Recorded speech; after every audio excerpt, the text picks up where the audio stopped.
कि अखबार को ज्यादा नजदीक से पढ़ोगे तो कुछ समझ में नहीं आता है, दूर करना पड़ता पहले। इसका मतलब समझते हो कि जितना करीबी रिश्ता है उसको नहीं समझा पाओगे कभी। समझ गए? पत्नी को नहीं समझा पाओगे, अगले नंबर पे पिता माता को नहीं समझा पाओगे, और अगले नंबर पे पुत्र पुत्री को नहीं समझा पाओगे, फिर भाई बहनों को नहीं समझा पाओगे। यही कारण रहा बहुत से लोगों ने बहुत सच्ची बातों को अपनाया। बहुत से ऐसे क्रांतिकारी लोग निकले। मैं ऐसे लोगों को जानता हूं जिन्होंने अपना जीवन मतलब पूरा तप की तरह जिया, लेकिन वो अपने ही परिवार को नहीं समझा पाए, क्योंकि वो समझाते रहे। वो समझने का एक वक्त होता है, एक तरीका। वो ट्रेनिंग जब आप एजुकेशन वाली करोगे ना, आपको अपने परिवार में रहने वाले, अपने दोस्त, अपने समाज में रहने वाले हर व्यक्ति का पता चल जाएगा कि उसको बात कैसे समझ आएगी। तो जब आपको सामने वाले आदमी का पता चल जाएगा कि इसको कैसे आएगी, उसको वैसे ही समझा दो, बात खत्म। और अगर वो तरीका आपको नहीं आता तो मत समझाओ, रिश्ता तो कम से कम खराब मत करो। अब मुझे मालूम है कि मेरी पत्नी को कैसे समझ में आएगी, मतलब बहुत लोगों को समझ में आती है जब वो सवाल करते हैं, तब जब वो समझना चाहते हैं तब।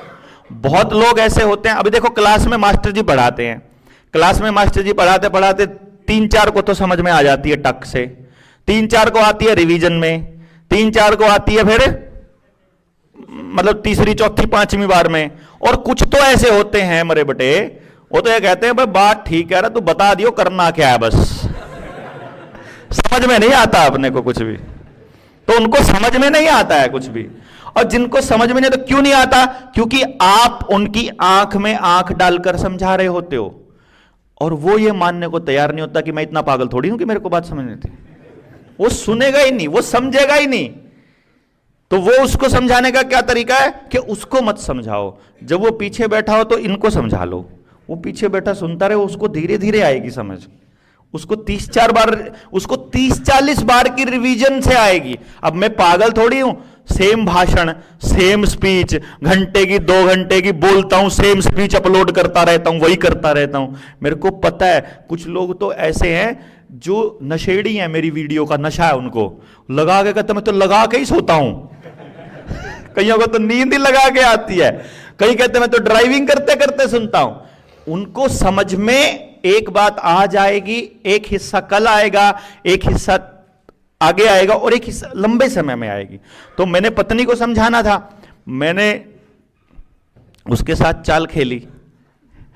मैंने क्या खेला कि मतलब किसी की कॉल आ गई उधर से, महाराष्ट्र से, कि डॉक्टर साहब आपको आना है और इधर जो है व्याख्यान देना है।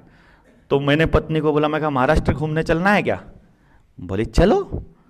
तो बस जी, फिर अपने को क्या था, मैंने एक मीटिंग सेट करी आगरा में, चंडीगढ़ से चले, एक मीटिंग करी करनाल में पहली, अगली करी आगरा में, अगली करी झांसी में, अगली करी ग्वालियर में, मतलब ग्वालियर झांसी, और फिर अगली करी नागपुर में, और फिर ऐसे करते करते वाया भोपाल होते हुए अपन अकोला पहुंचे। अकोला से फिर उधर मतलब जो है वापस नागपुर से होते हुए और पहुंच गए रायपुर, और फिर रायपुर से ऐसा टूर निकाल के आए 10 दिन। अब 10 दिन वो कहीं जा ही नहीं सकती अपनी बात छोड़ के। तो वो ठीक है, अब वो जिधर मैं व्याख्यान दे रहा हूं वो वहीं पे कुर्सी पे सामने बैठा रखी है, और सामने बैठा आदमी तो हिल ही नहीं सकता, वो तो सो भी नहीं सकता, क्यों? सामने कैमरा लगा हुआ है, ठीक? तो उसको तो सुनना पड़ता। अब वो सुने जा रही है, अब वो सुन रही है, बात समझ में आ रही है, फिर अगली सुन रही है, फिर अगली। सभा थोड़ी बड़ी हो गई, तो बड़ी सभा जब सुनती है तो कुछ लोगों को लगता है इतने लोग सुनने लग रहे तो ठीक ही कह रहा होगा है? इतना सम्मान दे रहे इतने लोग तो ठीक ही मानस होगा भाई, फिर तो मेरा आदमी भी, मैं तो इसको पागल ही सोचती थी। और वो फिर आगे जाते जाते जाते, और जब वो अकोला से, और उधर फिर हमारा झगड़ा हो गया एक जगह पर नागपुर में, मैंने आरएसएस के बारे में कुछ बोल दिया, और वो आरएसएस वाले ही बैठे हुए थे, ठीक है? तो उधर बच गया हमारा। तो वो कांपने लगी, थोड़ी सी डरने लगी, तो अपन ने थोड़ा संभाल लिया, ठीक हो गया बात। लेकिन जब वहां से निकली तो एक्चुअली उसको डर लग रहा था और उसने मुझसे एक सवाल पूछा कि देवेंद्र सच में इतना बुरा हाल है क्या? तो मैंने उसको बोला, अच्छा एक बात बता, मेरी अपॉइंटमेंट की वेटिंग 2 साल होती थी, मैं एक आदमी से मिलने का 1.5 लाख रुपया लेता था, मैं एक ऐसा टीचर हूं जो, आपने ऐसे टीचर देखे होंगे जो ये कहते हैं अपने बच्चे को कि हम तो पढ़ा सकते हैं जी, हम दिमाग में थोड़ी डाल सकते हैं। मैं लिखित में लेता था, मां बाप मुझे लिखित में दे दो कि तुमको इस दिमाग में से क्या निकालना है और क्या डालना है, तुमको 2 महीने में वैसा बच्चा दे दूंगा, लेकिन उसके 5 लाख रुपए लूंगा, ठीक है, और मुंह मांगी कीमत देने को तैयार थे। मुझे दुख कब हुआ जब मेरे पास पढ़ाने के लिए एक फैक्ट्री में काम करने वाले आदमी ने अपना 75 गज का प्लॉट फॉर सेल निकाल दिया।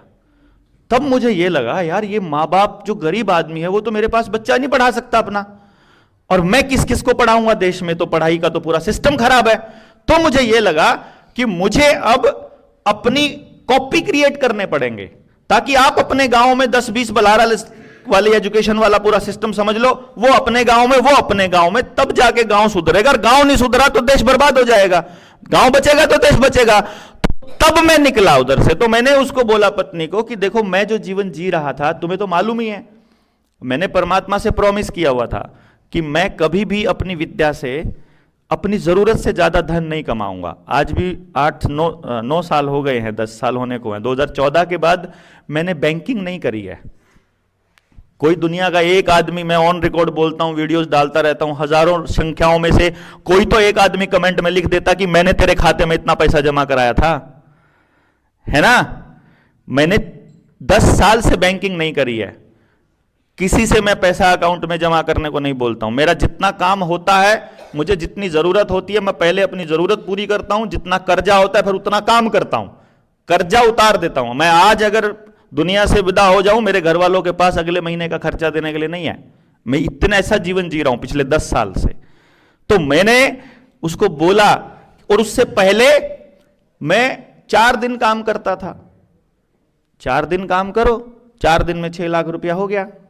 महीने का खर्चा मेरा इतना ही होता था, क्योंकि बेटा मेरा लॉन टेनिस का नेशनल चैंपियन था। 25 दिन 26 दिन हम पहाड़ों में होते थे, घूमे फिरो, जितना मर्जी घूमो, किधर मर्जी घूमो। तो ऐसा जीवन जी करके, जैसे जीवन को जीने के लिए अमीर लोग भी सपना देखते हैं, वो जीवन में पहले से ही जी रहा था।